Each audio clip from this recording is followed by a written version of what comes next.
This is Isaac Steincamp. I'm back with another video this week. For this week's video, I wanted to go over a game I played last spring in the 2014 National High School Chess Championships, and what was a must-win game for me. But as you can see, I'm here with the white pieces. I'm clearly not doing as well as my opponent. My opponent had a really strong opening, a line I wasn't expecting, and was able to convert that into a middle game advantage, and is now in the process of making that, an end game advantage and cementing a win. But as I said, I want to win this game. This is a very important game for me to win. I was 1.5 out of 3 going into round 4, and being 2.5 out of 4 would have been a nice way to continue my tournament, especially since I was playing mostly low-rated players at this point. So it's important for me to recognize here is, having the white pieces. There's no long-term advantage for me here. I don't have an outside pass pawn. There's no thematic sacrifice where there's like this edge pawn that can't promote because it's not the same color as the bishop. This bishop is also dark squared, so that would never occur. So it's important for me to realize if I want to win the game, I have to win it now. I have to go crazy. I have to make my opponent sweat a little bit, and hopefully he makes a couple mistakes. And so in this position, I played rook to d7. Okay, so what's my idea? My idea is I want to create a mating net. I want this king to not be able to leave the 7th rank. Even though, he might be able to save these pawns, my goal is to expose him on these light squares with my bishop and maybe use this pawn to my advantage. And maybe, if I'm lucky, I have a 3 move or an easy way to win and, be able to convert the game. But I have to be quick. Remember, my opponent has 2 outside pass pawns. If he gets too far with those pawns, I'm going to have to stop attacking and start defending, at which point, I know that that's a lost game for me. So I have to be careful. So my opponent checked. And this is a very critical moment in the game. I can play king to f1, or I can play king to g3. Notice how the rook on e8 guards off the e-file, so my king only has those 2 options legally. Obviously, rook d4 is not, worth considering. So, do I want to keep my king defensive on f1, and, just sit around and hopefully not get checkmated? Or do I want to bring another piece in the game? Remember, I'm trying to throw everything I have at my opponent. I'm trying to swindle this game. So, in this position, I actually played king to g3. With the idea that I'm going to bring in my king on either the dark squares, or my bishop comes in the light squares, or I'm going to find a way for my king to break through these pawns, get on the light squares, and find some sort of way to check on the 7th rank with my rooks. So I'm going to use my king as a piece to attack in this endgame. This is called a king march, and it's very effective. Keep in mind, in the endgame, you're trying to have an active king anyways. So conceptually, I knew this idea couldn't be bad, and since there wasn't a variation to exploit me from bringing out my king on g3, I figured, why not? I need to attack. My opponent played a5, which is very natural. And so here I just played bishop to b3 check. My bishop couldn't do too much pointing at this pawn chain, so I decided to bring my bishop off that diagonal onto the best diagonal on the board, this a2 to g8 diagonal. Notice how I'm controlling the f7 square, the e6 square, and now I want to have my king attack the dark squares while my bishop attacks the light squares, and hopefully things go right. Okay, my opponent played king h8, and I played the move h6. Okay, so why h6? Well, I needed to control this g7 square if I wanted to have any hope of checkmating my opponent. But at the same time, I needed, to be able to bring in my king without the g-file opening up. Before I wasn't too worried about g takes h5 because those would be 2 critical weaknesses. But at this point, I decided that my attack was worth, continuing this play for. My opponent played bishop to e3, but in this line, I knew I was still kind of worse, obviously. But if bishop to f8, I was looking at bishop to f7, followed by the idea of maybe a check on d8, or a pin on d8, or just going after this b6 pawn. But my opponent played bishop to e3, and this is where I think my opponent started to go downhill. So first I played bishop f7. This is a nice intermezzo move. I wasn't comfortable just yet with playing f4, and I needed all the tempos I can get. So when you're losing, it's very important to look for these in-between moves, and because bishop to f7 is forcing, and black cannot afford to give up the rook, it's very important that he does something about that before trying to change his position. Note how, for black, moving like f4 here, f4 check, is not a good decision, because then that blocks off this bishop from covering the g5 square. So that's why my opponent played rook to f8. So here I played f4, guarding the h6 pawn by blocking the bishop. And my opponent played g6 to g5. And this is a critical decision that I had to make. So why don't you take a couple seconds, pause the video maybe if you need to, and try to figure out what would you do. Remember, this is currently a lost position, but you're trying to make it as double-edged as possible to have any sort of advantage. This is where if you're a good blitz player, you should be able to find moves like these. Okay, well, if you haven't solved this position yet, that's okay, pause the video, but if not, I played king to f3, believe it or not. My idea is, if the bishop comes in, you know, he's not attacking h6, but if the pawn takes, and that's two doubled pawns, those are two weaknesses that I can attack, and maybe I can win both pawns even. So I wasn't too worried, so my opponent played bishop takes f4, and I played g4.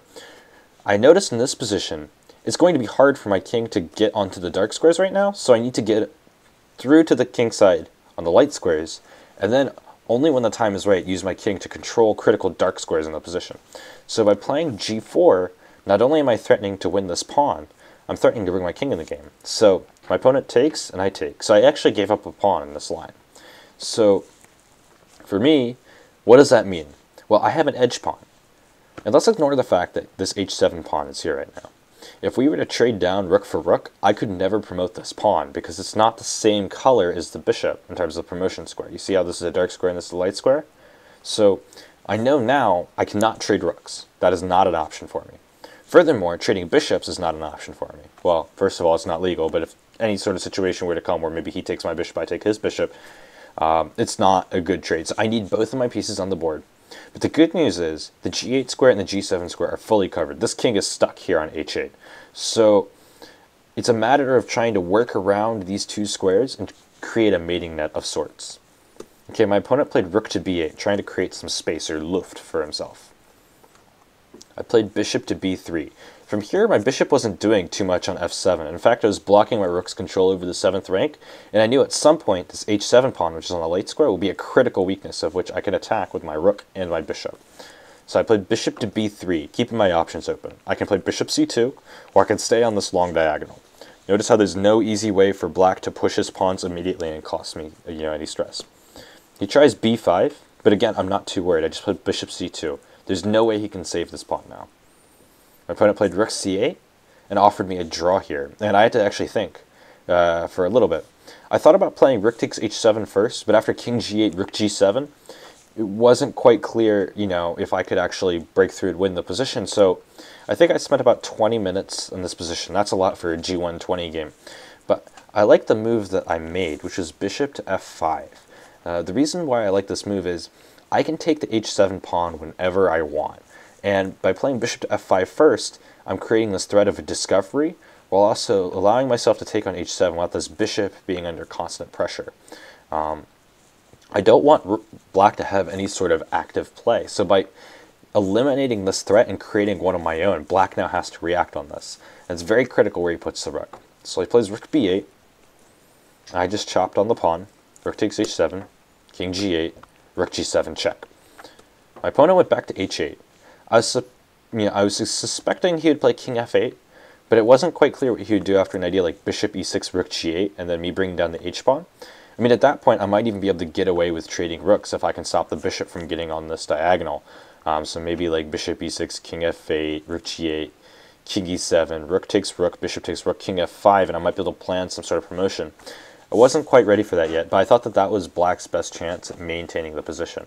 Remember, he had offered me a draw, and at this position I was pretty sure I was at least equal. But by playing king h8, this kind of made me realize something is up here. I might be able to win now. So here I played rook to a7. It's not so much that I'm worried about winning this a-pawn. I'm just trying to put my pieces in places where they aren't susceptible to tactics. My rook on g7, having that there meant that my pawn here on h6 could never push if I needed it to push, but also at the same time, it wasn't really in a good position to really be effective. It couldn't really check my opponent if I needed to check him.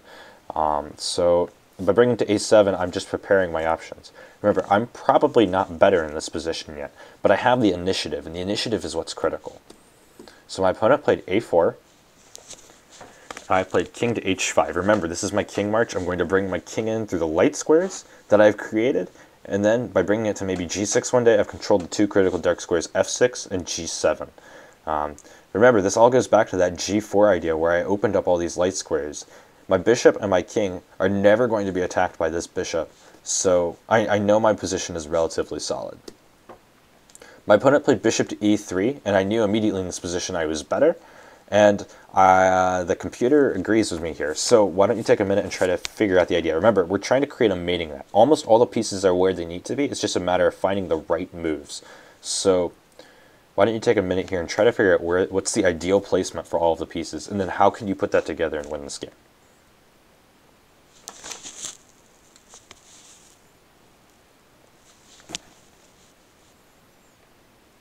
Okay, well, if you haven't solved it yet, I highly recommend pausing the video because I think that this is a pretty fun mating net. So my rook is under attack after bishop to e3, so I made the most natural move, rook e7. My rook's still in the 7th rank, but I'm also putting pressure on the bishop. So he plays bishop to f4. In his mind, the position probably hasn't changed, but this is actually very critical for me. This gives me the time to play king to g6, and now my opponent makes a fatal mistake, but the whole point of getting my rook to e7 was to protect this square. So when my opponent plays rook to b6 check, let's see if you can find the winning move. Bishop to e6.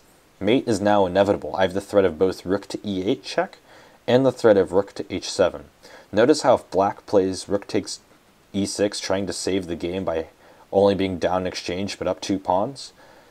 Rook takes e6, rook takes e6, I still have this threat of rook e8, and there's no way of stopping the checkmate threat. King g8 loses, bishop d6, the only way to stop rook e8 because of bishop f8, technically, is just meant, either by taking the bishop or playing rook e8 anyways and taking the bishop with checkmate. There's no way to stop checkmate in this position. It's all forced. So let's go back really quick to the critical position where white, knew he was losing, or I knew I was losing rather, but I made some critical decisions here. So here, I knew that I needed to be active. So the first thing I did was I cut off the king. If you cut off the king, that's like, black's not able to use that piece. So if I can use my king, I'm technically up a king, if that makes sense to you. He started checking me with his bishop, so I used this as an opportunity to bring my king into the game. At this point, I know I'm still losing, so I need to bring all my pieces in. It's kind of like in the opening when you haven't developed all of your pieces and you need to equalize. The best way of doing that is by developing your pieces if you already haven't done that, or at least putting them on their best square, which is something I like to call optimization. So I start the king march. I put my bishop on the best possible diagonal, and because black chose to put his king on h8, I now have this opportunity to block off these 2 critical squares. My opponent plays bishop to e3. I have this nice intermezzo move, and I block off the diagonal. My opponent plays g5, and I didn't mention this earlier, but it's critical to not take, because if I took, bishop takes g5 and the h6 pawn is lost. So king f3 was the only good move. Bishop takes g4, probably not worth the next clan, because I'm still losing in the position, but I think it's the best way to give me play. My opponent takes, and now it's just a matter of how do I use these light squares to my advantage. So move along, and now I'm just putting my pieces on the best possible squares, looking for forcing moves, and in this position we're still about equal, but it's easier for black to mess up than it is for me to mess up, because I have control over the light squares. So I bring in my king, find the forcing move, create the mating net, and the game is over.